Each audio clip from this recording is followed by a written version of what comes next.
Olá, colega servidor, colega servidora do Poder Judiciário do Estado do Maranhão. Tudo bem com você? Eu sou a Jaciara Rodrigues, oficial de Justiça do nosso tribunal e instrutora da ESMAN. Seja bem-vindo, seja bem-vinda à nossa ação formativa. O tema da nossa videoaula de hoje será a comunicação por hora certa. Vamos juntos aprender um pouco mais sobre esse importante instituto processual.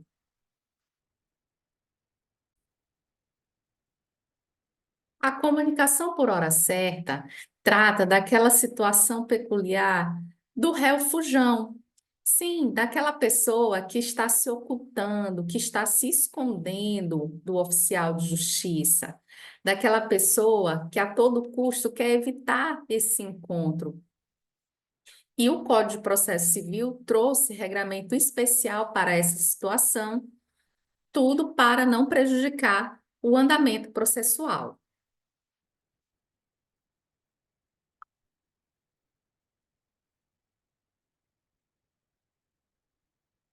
Então, esse assunto da comunicação por hora certa, ele se situa, está situado dentro do macro tema chamado atos de comunicação processual, né? Então, dentre os atos de comunicação processual, nós temos a citação, a intimação e a notificação. Sendo que a principal diferença entre esses atos é que a citação ela ocorre no início do processo, né? Ela é aquele ato de comunicação que vai vir na frente, é aquele ato de extrema importância em que vai dar conhecimento, vai dar ciência para a parte contrária do processo que alguém está movendo uma ação processual, uma ação judicial contra ele, certo? Então, é o primeiro ato de comunicação, é a citação. Enquanto que os demais, eles vão comunicar de algum ato no decorrer do processo, né? De algum ato que já aconteceu ou de algum ato que ainda irá acontecer, certo? Mas a diferença principal entre eles é que a citação é o ato inicial e chama a parte adversa, né, para o polo passivo da demanda e também a importância desse ato é que ele oportuniza essa parte a exercer o seu direito do contraditório e da ampla defesa.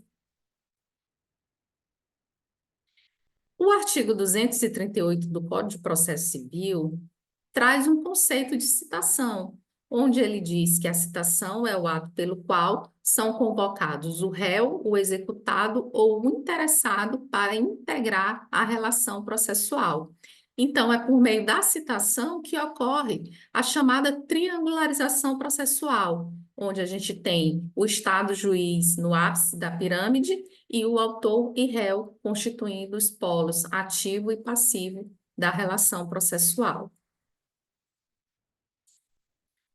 O artigo 239, por sua vez, ele diz que para a validade do processo é indispensável a citação do réu ou do executado, ressalvados apenas as hipóteses de indeferimento da petição inicial ou de improcedência liminar do pedido. Ou seja, o Código de Processo Civil traz aqui a citação como um requisito de validade para o processo. E aqui eu trago um conceito do Vicente Greco Filho, onde ele fala que a citação é a primeira e fundamental garantia de um processo livre e democrático, porque por seu intermédio se leva ao réu o conhecimento da demanda e o que pretende o autor. Então, daí a importância fundamental desse ato de comunicação, que é a citação, que é o principal ato de comunicação. Então, a gente chama aqui, eu chamo a atenção que esse ato ele deve ser revestido de toda a formalidade possível, atendendo aos requisitos legais, para que efetivamente ele cumpra esse papel que é determinado, né, de realmente cientificar a parte contrária de que contra si está sendo movida uma ação judicial.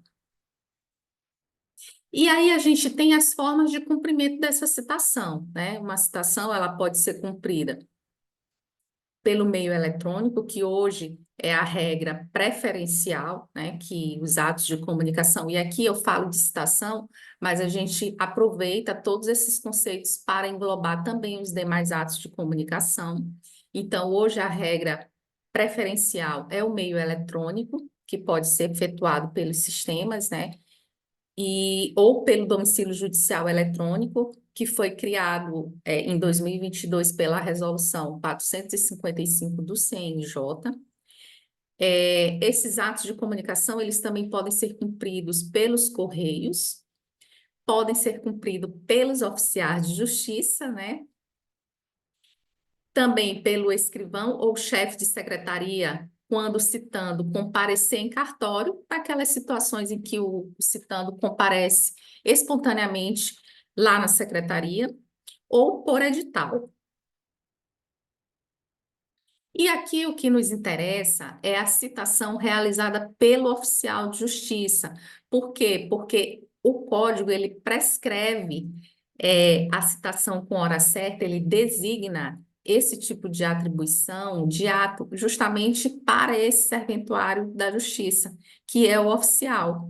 Então, a gente vai se ater aqui à citação realizada pelo oficial de justiça, que, consequentemente, é o profissional que vai realizar o ato de comunicação por meio da hora certa. Então, a citação por mandado fica a cargo, né, desse profissional. Então, sempre que a secretaria expedir o mandado judicial, nas hipóteses previstas no artigo 247 do Código de Processo Civil, que são aqueles casos, aquelas situações da ação de Estado, quando o réu foi incapaz, quando na localidade, a localidade não for atendida pelo serviço de correspondência. Então, nessas situações, caberá ao oficial de justiça realizar o ato de comunicação. Em leis especiais também previstas, né? E quando for determinado pelo juiz. Então, toda vez que for expedido o mandado para o oficial de justiça, ele deverá efetuar o cumprimento desse ato.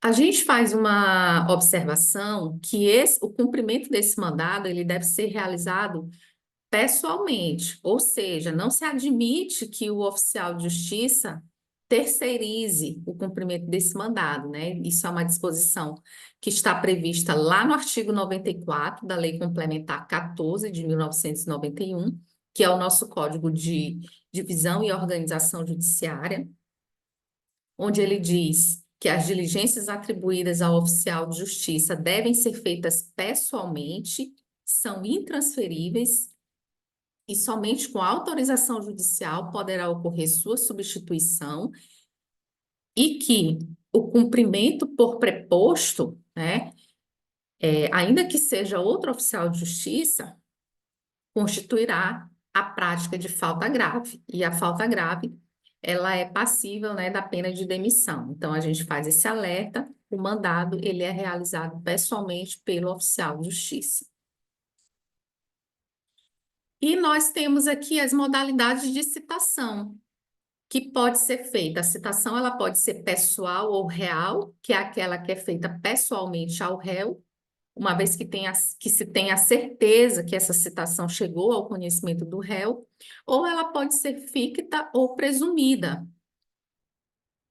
E nessa modalidade, há uma presunção de que o réu tomou conhecimento, ou seja, ela não foi feita de forma pessoal. E aqui é o caso da citação realizada com hora certa e a citação por edital. Então, qual é a diferença entre a citação ficta? Na realidade, o que nos interessa aqui é a modalidade da citação ficta ou presumida, né? E aqui a gente vai fazer a diferenciação entre as duas espécies de citação ficta, que é a citação por hora certa e a citação por edital.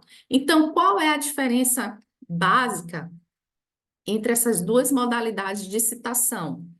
Então, na citação por hora certa, o réu reside no endereço informado no mandado. mas está se ocultando para evitar a citação.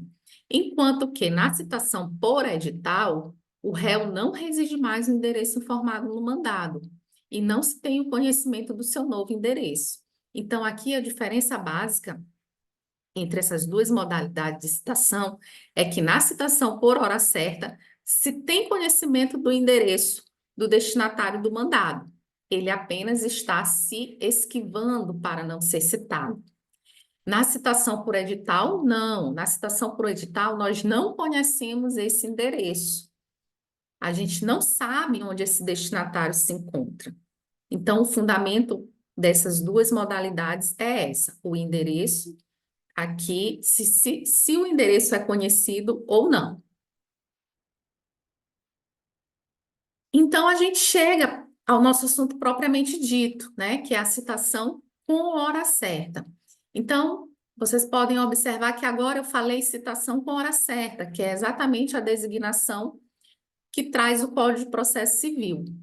Anteriormente eu estava falando por hora certa, e agora eu estou falando com hora certa, conforme explicitado lá no nosso Código de Processo Civil.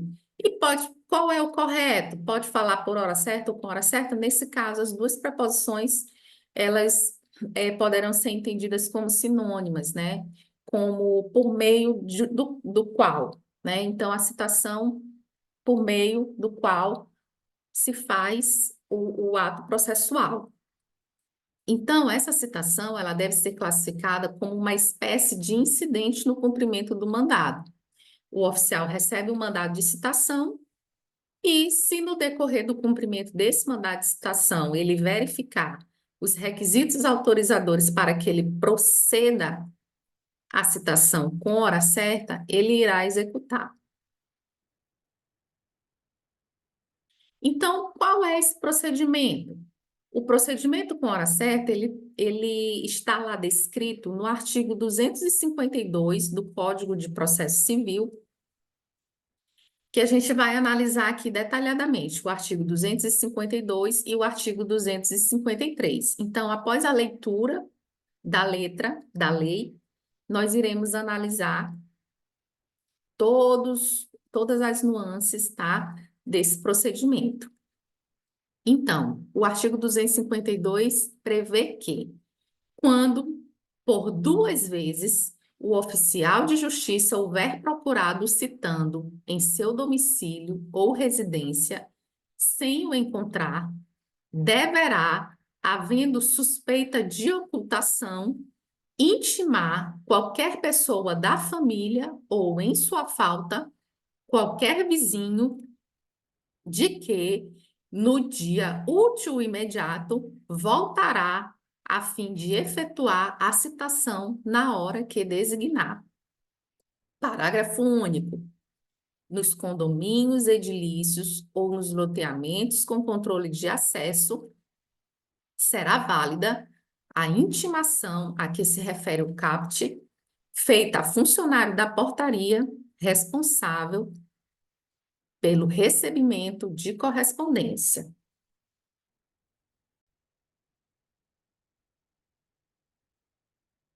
Então, dando sequência, no artigo 253, no dia e na hora designados, o oficial de justiça, independentemente de novo despacho, comparecerá ao domicílio ou à residência do citando, a fim de realizar a diligência.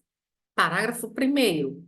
Se o citando não estiver presente, o oficial de justiça procurará informar-se das razões da ausência, dando por feita a citação, ainda que o citando se tenha ocultado em outra comarca, seção ou subseção judiciárias. Parágrafo 2º. A citação com hora certa será efetivada mesmo que a pessoa da família ou o vizinho que houver sido intimado esteja ausente, ou se, embora presente, a pessoa da família ou o vizinho se recusar a receber o mandado. Parágrafo 3º. da certidão da ocorrência, o oficial de justiça deixará contrafé com qualquer pessoa da família ou vizinho, conforme o caso, declarando-lhe o nome.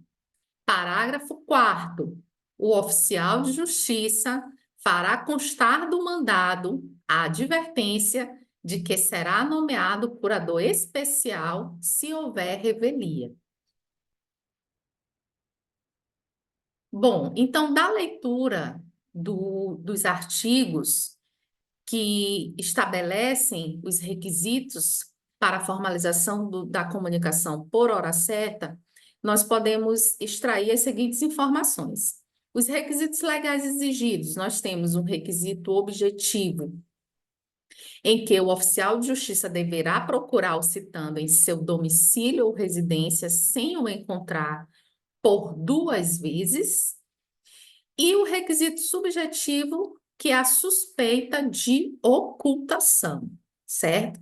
Então, dentre esses 2 requisitos aqui, na minha opinião, o requisito que é mais difícil da gente constatar, talvez por isso, essa enorme dificuldade de realizar esse ato de comunicação dessa forma, é a tal da suspeita de ocultação, que não é uma tarefa fácil, né, da gente verificar no caso concreto.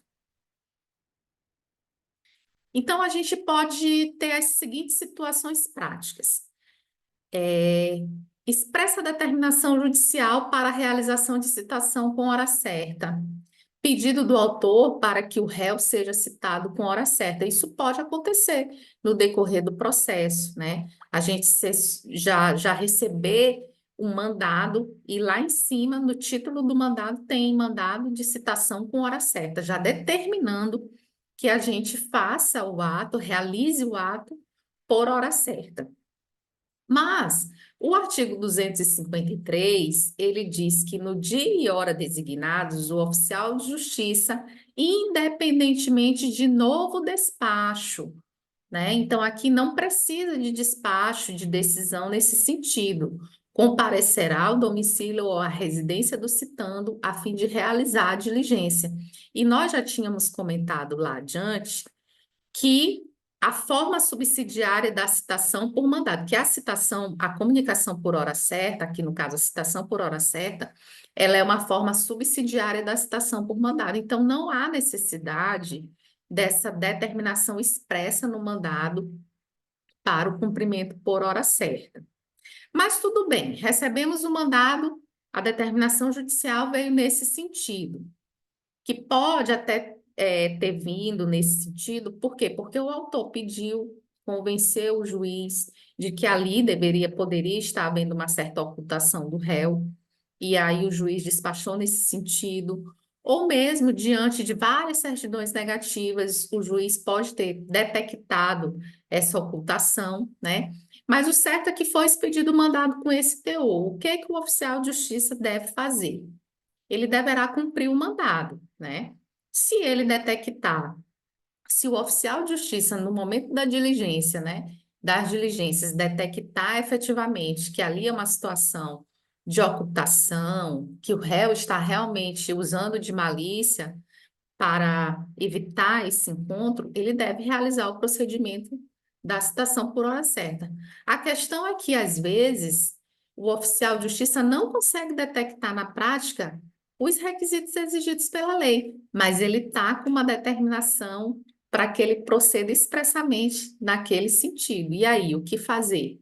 Bom, nesse caso, a gente sugere aqui uma certidão para esse tipo de situação, em que o oficial de justiça recebeu a determinação expressa no mandado para cumprimento por hora certa, mas, no caso concreto, ele verificou que não há suspeita de ocultação. Na realidade, o que há é uma mudança de endereço. O réu, efetivamente, o oficial conseguiu constatar que o réu não mora mais naquele endereço.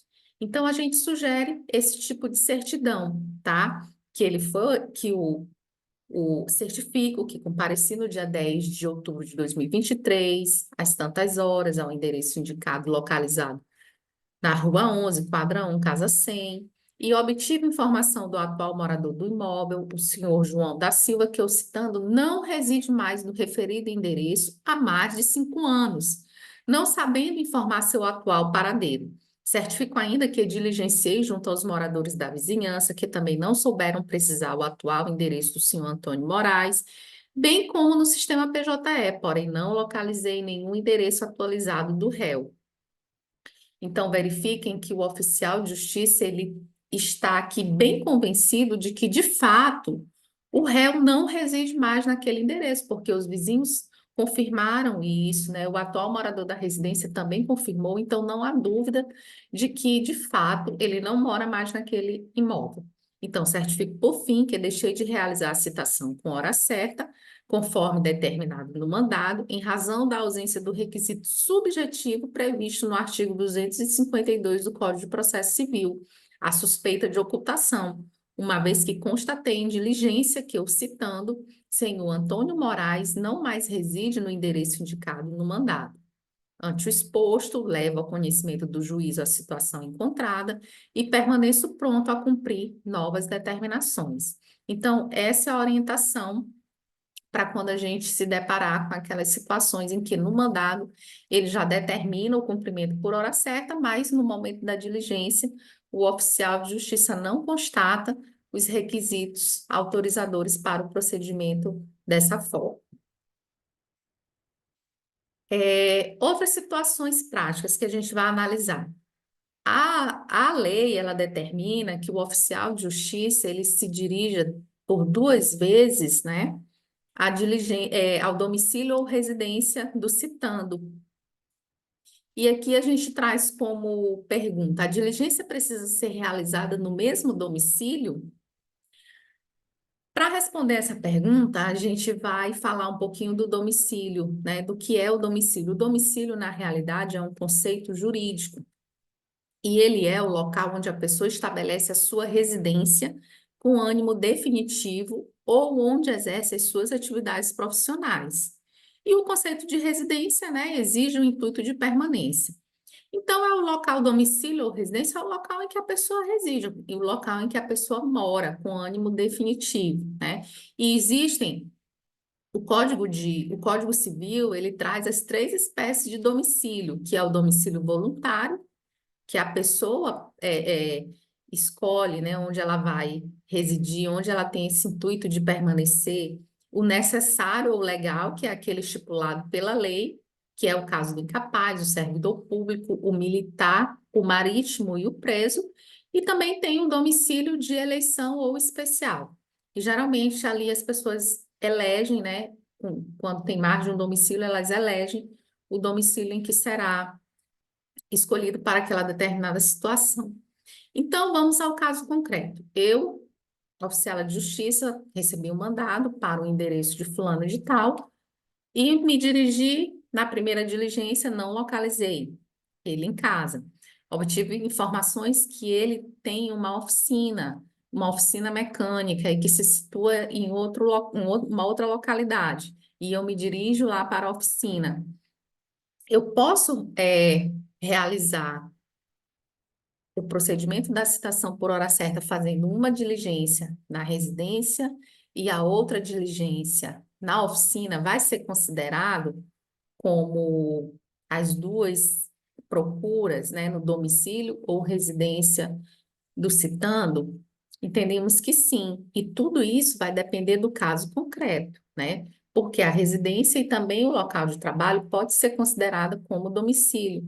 E o oficial de justiça, ele tem aquela perspicácia, né, de saber, ora, se eu fui em um determinado dia, e geralmente a gente não consegue encontrar as pessoas em casa no horário comercial, é mais fácil encontrá-las no seu local de trabalho, com certeza vai ser mais efetiva essa diligência no local de trabalho do que eu ir novamente no mesmo endereço para cumprir o requisito legal, sendo que eu já sei que a pessoa não vai se encontrar lá naquela localidade. Então, a gente pode sim fazer as diligências em domicílios diferentes, claro, desde que sejam 2 domicílios, né, do destinatário.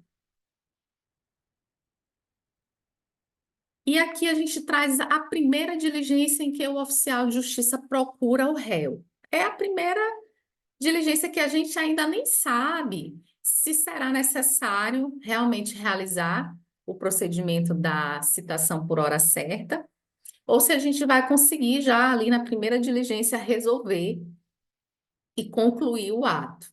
Então, nessa primeira diligência, que o oficial de justiça procura o réu, procura a parte, e não encontra, né? A gente se dirigiu lá no determinado imóvel, não encontrou o réu. Nessa primeira diligência, a gente já tem que começar ali fazer um trabalho de investigação, né? A gente tem que indagar junto a familiares, se tiver na casa, né? Ou junto a vizinhos, zeladores ou síndicos de condomínio, né? Se for em casos de condomínios ou loteamentos. A gente já tem que indagar essas pessoas próximas, dias e horários em que o citando costuma encontrar-se em casa, outros locais e horários em que é possível encontrá-lo, o número de contato do réu, telefone de residência, local em que trabalha. Então, ali naquela primeira diligência, a gente já tem que ir colhendo o máximo de informações possíveis. A gente pode também deixar o aviso de comparecimento, que é aquele recadinho, né, a chamada cartinha, em que você diz que esteve presente lá, naquele endereço, à procura do destinatário e deixa o seu telefone de contato para que a pessoa retorne a ligação para você e ali vocês possam agendar um horário mais conveniente. Então, nessa fase, o que é importante verificar é o comportamento do réu, né? Se ele demonstra interesse em receber a citação ou se simplesmente ele não responde nada, né? Fica inerte. Mas, assim, nessa primeira diligência, nós já devemos colher o máximo de informações possíveis. E aí a gente vai para as duas tentativas frustradas de citar o réu. O que significa essa expressão duas vezes, né? Será que a lei ela determina que sejam em duas vezes significam 2 dias diferentes? A gente entende que a interpretação dessas duas vezes, né, é, poderá ser interpretada como duas ocasiões, que poderão ser efetuadas no mesmo dia ou em dias distintos. Então, tudo vai depender do caso concreto. Então, pode ser que eu vá pela manhã, na residência lá do citando, tem a informação que ele vai se encontrar no finalzinho da tarde em casa, o horário que ele costuma chegar do trabalho. Então, logo nesse mesmo dia, eu passo lá para tentar fazer a citação. E, sentindo ali a situação, eu já posso suspeitar da ocultação. Então, eu posso ir no mesmo dia, como posso também ir em dias diferentes. Então, tudo realmente vai depender do caso concreto. Aqui, pessoal, essas duas diligências, a lei, ela exige essa perspicácia por parte do oficial de justiça para que na segunda diligência ele já disponha de informações suficientes para fazer ilações acerca de uma possível intenção do réu de furtar-se do encontro pessoal. Portanto, o oficial ele deverá coletar o máximo de informações com parentes, porteiros, vizinhos, funcionários de empresa, etc., de modo a imprimir maior rendimento em suas diligências. Então, aqui a orientação. Foi a primeira vez, encontrou a casa fechada. Você não pode já voltar só com essa informação, né? A casa estava fechada, porque aí a probabilidade de você ter que voltar mais outras vezes para constatar se efetivamente a pessoa morava naquele endereço, se ela trabalha em algum lugar ou estava no horário de trabalho, né? Então, encontrou casa fechada? Tenta alguma informação com o vizinho logo na primeira diligência, para você não ter que. Porque só encontrar a casa fechada não quer dizer que a pessoa já vai. Só a casa fechada não dá para suspeitar de ocultação, né? A gente tem que ter muito cuidado aí nessa questão da suspeita de ocultação, de realmente descaracterizar o mero desencontro, tá? E aqui, como caracterizar essa suspeita de ocultação? É o que eu acabei de falar. Aqui a gente não pode dar a entender que está havendo apenas um desencontro de horários, né? A gente tem que ter realmente a certeza de que essa pessoa ela está se escondendo do oficial. Aqui a gente tem que verificar a malícia, né? Essa malícia é a habilidade de enganar, de despistar. É a astúcia, o ardil, a manha. A lei exige um juízo de suspeita, tá? Mas precisa ficar bem delineada essa suspeita de ocultação. E aí, para auxiliar melhor no nosso trabalho, a gente vai falar aqui algumas condutas que permitem nos inferir a suspeita de ocultação, tá? Então, quais são essas condutas que podem inferir essa suspeita de ocultação? Aquele exemplo que eu tinha falado anteriormente. Fui a primeira vez, a casa estava fechada. Não peguei informação com ninguém. Fui a segunda vez em um outro horário, mas a casa continuava fechada. E eu não peguei informação com ninguém. Fui as duas vezes, mas aqui faltou a suspeita de ocultação. Eu não confirmei efetivamente se a pessoa estava se esquivando ou se realmente eu fui em horários em que essa pessoa nunca estava em casa, que pode acontecer, né? Então, quais são essas condutas que podem inferir uma suspeita de ocultação? O réu, que em dias e horários diferentes não atende ao telefone celular, cujo número fora fornecido pelos próprios familiares dele ou pelos prepostos, né? Então, ali já é um indício que poderá, né, haver uma suspeita ali de que ele não quer papo com um oficial de justiça. Então, em dias e horários diferentes, você liga e a pessoa não atende. O citando que não retorna ao recado deixado pelo oficial de justiça em tempo razoável. Aqui a gente só tem que ter o cuidado para tentar ter uma certa certeza de que ele efetivamente recebeu esse recado, né?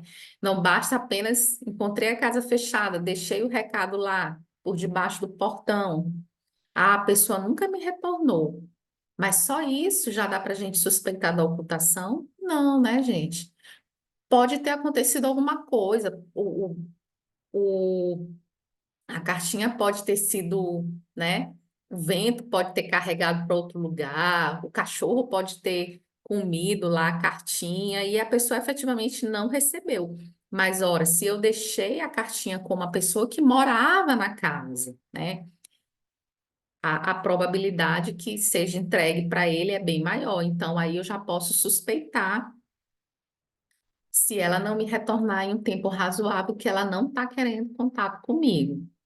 O réu que combina horário por telefone, mas não aparece para receber o mandado, aqui é quase certa, né? Esse indício de ocultação. Se ele combinou e se ele não apareceu e nem justificou, porque ele pode até não aparecer, mas qual é a atitude esperada? Retorna, diga que não pôde, teve algum imprevisto, tudo bem, mas a pessoa não aparecer e não se justificar, também já dá para a gente inferir a ocultação. O réu que está em viagem e que parentes próximos não sabem informar a data de retorno, né? Então, aqui, nem os parentes mais próximos conseguem informar essa data de retorno, é muito estranho, né? O réu que retorna de uma viagem já inicia outra sem manter contato com o oficial, também é motivo de suspeitar. O réu que deixa o oficial muito tempo esperando em portaria de edifício, em sala de espera, né? É aquele tipo de pessoa que está sempre muito ocupada e dá aquele chá de cadeira mesmo terrível no oficial de justiça. Pode ser caracterizado também um indício de ocultação.